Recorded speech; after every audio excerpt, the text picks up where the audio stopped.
Alright everybody, welcome back to Salt City Counseling. Once again, my name's Scott Carter, and I'm a licensed therapist here in the beautiful state of Utah. I'm gonna try and get this video cranked out. I gotta get out of here, but I wanted to do this video. I'm gonna talk about, this is a high conflict co-parenting video. If you're in a high conflict situation, I know that it's super duper hard for people to get like really sound insight or advice in these areas, in these arenas. I just feel like people need to take a completely different approach. A lot of people won't necessarily follow my advice to the full extent because they're afraid, even though what they're doing is a complete disaster.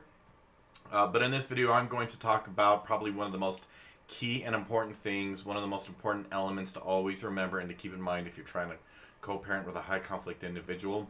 If you are going through this, if you're dealing with one of these narcissistic types, a high conflict individual, trying to co-parent with them or whatever, go check out my new website, highconflictcommunity.com. I have 4 courses over there on communication, co-parenting, high conflict rules for divorce and custody, and shoot, what's the last one? Anyways, go check them out. The links are in the description below. I still have my Udemy courses up. I would highly recommend going and doing the ones on my website. They're updated. There's more content. There's better content. People are still going to my Udemy ones.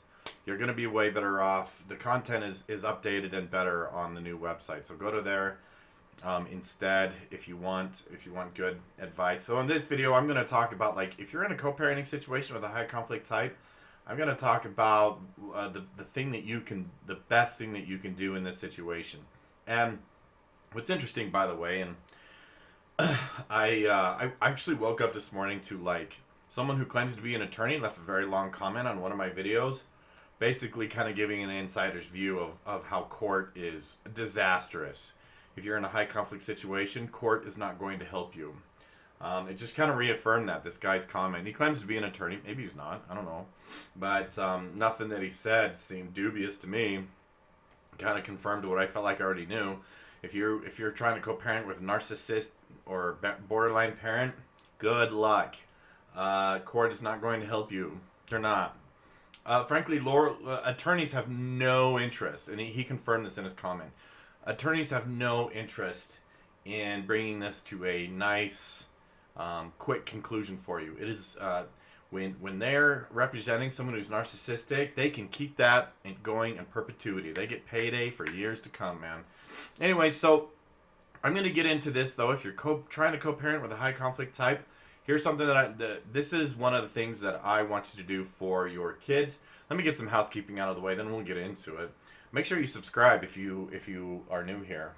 Subscribe if you haven't already. If you really like my content, please hit the tip jar. Cash App, Venmo, PayPal. I already talked about highconflictcommunity.com, but if you need some support, that's my website. Again, it's still kind of bare bones for now. It's just one of the irons that I have in the fire right now, and I'm just trying to provide a resource for people on the internet when there's not any. Any good ones anyways. Attorneys are just not going to help you with this. They're not. You gotta let go of that idea, okay? But if you have a viewer question, leave a comment below, ask your question, or you can just email me, scottc@saltcitycounseling.com. So let's get into this. Like, to me, like, your goal, this should be your goal if you're co-parenting with a high conflict type, because I hear this all the time, right? The kids go to the high conflict home and they're anxious, they're angry, their behavior's bad, they're upset, they're struggling in school, maybe they're struggling with sleep, their mental health is in shambles, and they come over to your house, right? And I've heard a lot of people say this, where it's like, they start to do better when they're at my home, and then they always end up back there, and it's just kind of hitting the reset button. And so what I want people to do to maximize this, because I was helping a family with this is the direction that I've worked to move this parent and the 2 kids into, and it seems to be very, very helpful and very effective for the kids. The kids seem to be doing much, much, much better. And that is essentially this.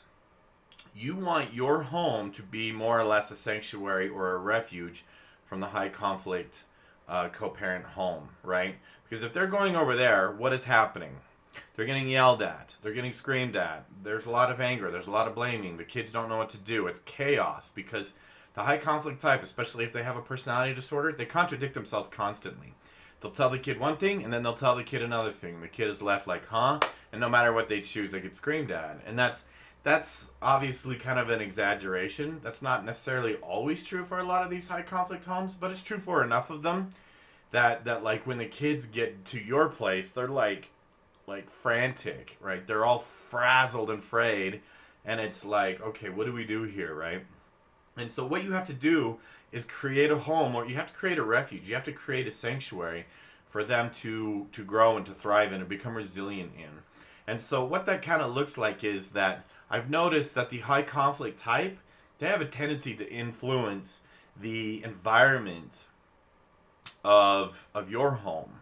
They have a tendency to have a strong influence about the just the tone of the home, the attitude of the home, the safety of the home. Their chaos tends to just spill right over. I almost tend to think of like there's a levee and this tsunami just blows right over it. And quite frankly, if your ex is a high conflict type, especially narcissist, borderline type, your job is to build that levee up, man. It's your job to create this this home where the kids can actually come in and start thriving.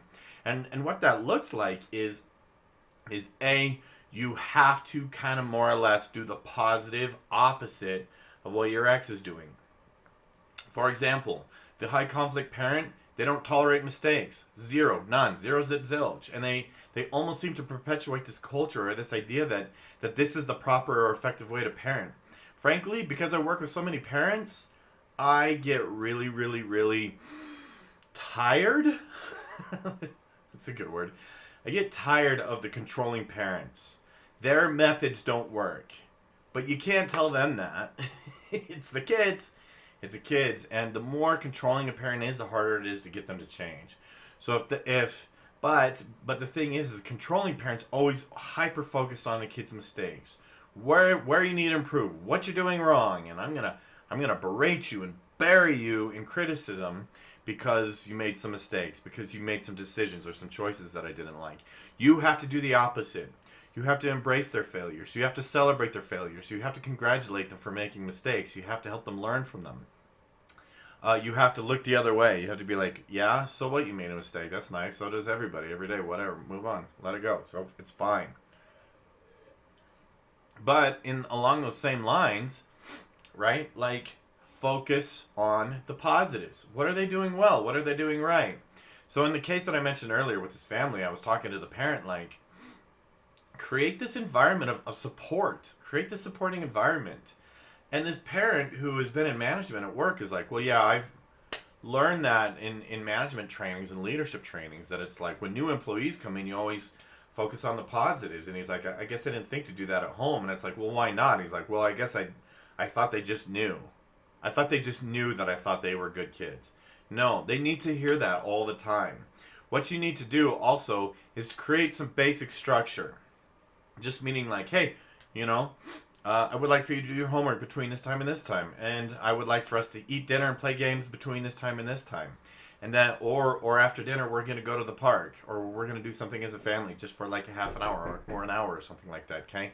And just for that short time, right? Someone just knocked on my door. I think it's my Amazon delivery, so it distracted me.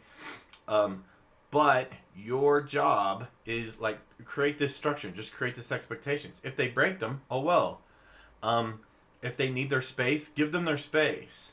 The other thing that you want to do, you just want to give them lots of positive attention. If they don't get positive attention, they're going to seek negative attention.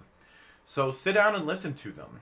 Okay. Another thing is don't react strongly. Like dial down the intensity. I've talked about this before. Dial down the intensity of your responses. Dial down, like chill out. Like let things go. It's okay. Because again, this is the culture that the high conflict parent creates. Right? So what you're going to want to do, right, is sit down and think like, what type of home environment does the high conflict parent create? And what can we do different that will be really, really positive and healthy for the kids? Right? If there's a lot of yelling, then make a commitment that there's no yelling. If there's a lot of name calling, then make a commitment to never call names. If If that home is really chaotic and unpredictable, just create some predictability and some structure. It doesn't have to be like really, really in concrete. And if you don't show up for dinner like I told you to, then you're in big trouble. No, don't do it that way. Just let them know that there are certain expectations. You don't have to remind them. You don't have to remind kids, by the way, every 5 minutes of expectations. They know. Write them down. Put them on the fridge, and let it go. Right. You want to just shower them with positive attention. Just sort of create the positive opposite. And you can do a lot for your kids. Like I said, this one family has been doing this, and they've been working together to generate some ideas on what would be positive for the kids. The kids have chimed in. I would like this. I would like to do that. I would like to do more of this. I would like to do more of that. And to their credit, they've done those things. And in just a short amount of time, that small cohesive group, they just look so much happier together. So anyways, that is the tip of the day for your high conflict co-parenting. I gotta run. Thanks for watching. Thanks for your viewership. Don't forget to subscribe. We'll see you in the next one.